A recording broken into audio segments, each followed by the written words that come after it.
उज्जैन शहर में एक राजा रहे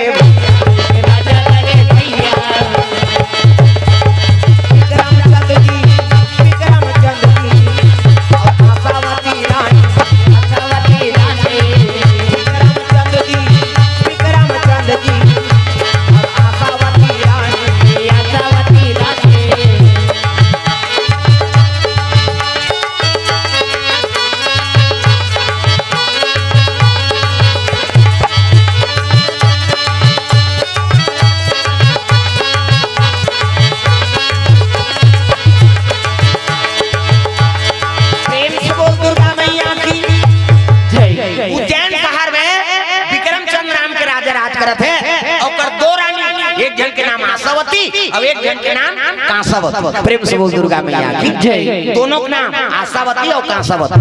भगवान का दे राजपाट भाई भगवान महाकाल के नगरी उज्जैन शहर वहाँ विक्रमचंद्र राजा राज करत है। अब पत्नी के नाम दूजा, एक जन के नाम आशावती, एक जन के नाम कांसावती। प्रेम से बोल दुर्गा मैया की जय। भगवान के दे राजपाट धन दौलत सब है लेकिन पुत्र नहीं है ना। जासुराज प्रिय प्रजा दुखारी और सोने पयावासी नरक का अधिकारी। जे राजा में प्रजा दुखी होते वो राजा नरक भोगना पड़ता। धर्मात्मा राजा है, यज्ञ हवन सब करत है लेकिन पुत्र पदार्पण नहीं है। प्रेम से बोल दुर्गा मैया की जय। तब माता मन विचार करे लग गई राजा हमार धर्मात्मा है लेकिन एको जन वंश में दिया पर नहीं आते और राजा के बाद हमारे उत्तराधिकारी कौन होई। प्रेम से बोल दुर्गा मैया की जय। अब बड़े घर के बड़े बात है बहनी तो अपन अपन घर वाला निकलते बा कहीं मीटिंग वीटिंग करते सब अपन अपन घर में चर्चा चलाए लग गए। नहीं राजा पिता बरोबर हमार सेवा करत है और ओकर बीते बाद हमारे उत्तराधिकारी कौन होई यही हमारा समस्या है। कहते ठीक बात है वो अच्छा बात है लेकिन राजा राठी कौन कहा है नहीं ऐसे की तो सियान सियान बन सकले। एक जन डोकरा कहते हम बोलबो जी हमारे देश के समस्या है। हम मीटिंग में सब पंच मन गिन ना तब सियान मान भाई वो जीवन जी चुके हैं हर चीज अनुभव करते तो एक जन सियान राजा कहने लगे महाराज आपके देर रात पाट में हम सुखी जीवन बिता था। कहते ओकरे बार तुम राजा बना है बाबा मैं तुम्हारी सेवा को जनता की सेवा करे बार है नहीं। विक्रमचंद्र राजा कहने लगे सियान राजा साहब एक जन दूसर रानी हो गए और बाल बच्चे नहीं आते हमारे देश की समस्या है। हमारा नावा राजा चाहिए उत्तराधिकारी है नहीं। आपके बाद हमारा वंश नहीं दिखा थे राजा राठी मन कई ठान रानी नाम थे ता एको जनऊ नाम लेते राजा खड़े हो गएगा ए बाबा एक जन दूसर नाम डारे और लोग लेके नहीं है कैसे खड़ी रचे रहूं ऐसा नहीं हो सकता है। ऐसे की डोकरा टिड्डू रहेगा सियान करे ए राजा साहब आप तक जो भी न्याय करे वो हम सिरोधार्य करे। आज हमार बात ला आप ला मानना पड़ी कैसे जी की वो तो गांव भर के मीटिंग हो रहा है। राजा साहब हाय जल्दी से बिहाव करो गांव भर के एक जन का कर देते किसे सहमति दादा जनता भगवान के रूप है। राजा कहते ले भाई तुम्हारे विचार तुमन कैसे कर होतेला हमन नावा रानी नान बोगा। प्रेम से बोल दुर्गा मैया ले ठीक है तो लड़की तुम मन खोजो मैं दूल्हा कहां जाऊं लड़की खोजे मोर दूल्हन पत्नी और लड़की तुम मन पसंद करो रानी दे कहते दे पैसा तो पैसा दे हमार काज। प्रेम से बोल दुर्गा मैया की जय। कमल दे प्रेम से बोल दुर्गा मैया की जय। अरे कमल देश में कमलावती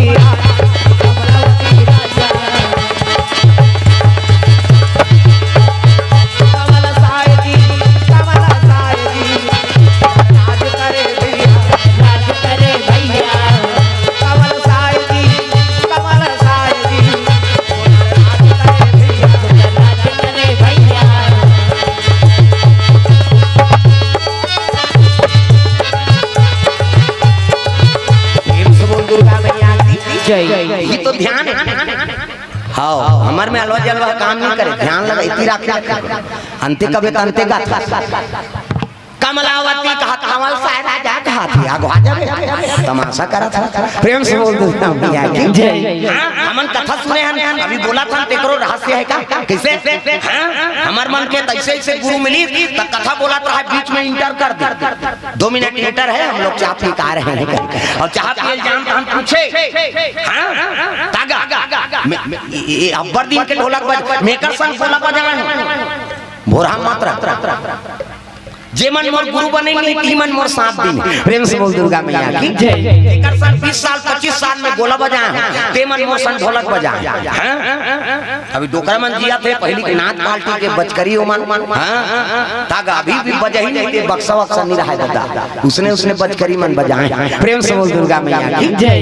थक होते अभी तक एक ढोलक में बजाते बहुत दिन मैं छोटे रहे तब के औकर सन में गोला बजा बोला साइकिल में ले गेला उनका गांव चल जी आवाज मोर सना चला कैसे तब पूछे मर गुरुजी कते कर आए रहे कथा में हां इधर कर आए रहे अब ये रानी का नाम का ना इधर नाम राजा का नाम इधर नाम आप भूल पूछ दे ये कैसे होई कैसे होएगा हमल परखे आओ ये तो परखई हो जाता कैसे तो बने नहीं कहूँ बने नहीं सुनूं तब भाई आगे चल के कथा कैसे बोल ध्यान रहना चाहिए ना। प्रेम से बोल दुर्गा मैया कमल साय राजा कमलावती कमल हाँ साय राजा बेटी। प्रेम से बोल गुरुदेव भगवान की जय।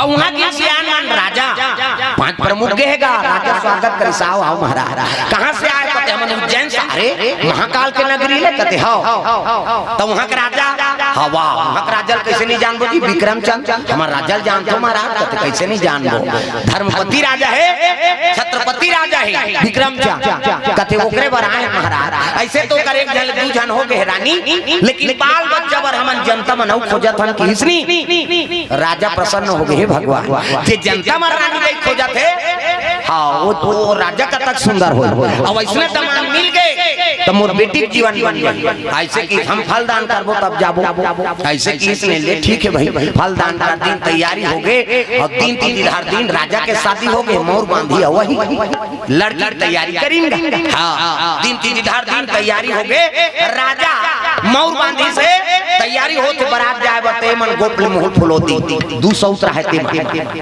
आसवती कांसवती और बिहाव करत बहिनी वो यही के मार कहीं कब जानता तो माता मन के गोट हमन लोग लेकर यहीं पे हमन का करबो कहीं बनाए कोती पे बना दाते और शादी करवाते गांव मन वो यही ते मार अब जाना तब समझ जाना का वो होरिया थे दाई मन कैठन गोट प्रेम से बोल दुर्गा मैया की जय।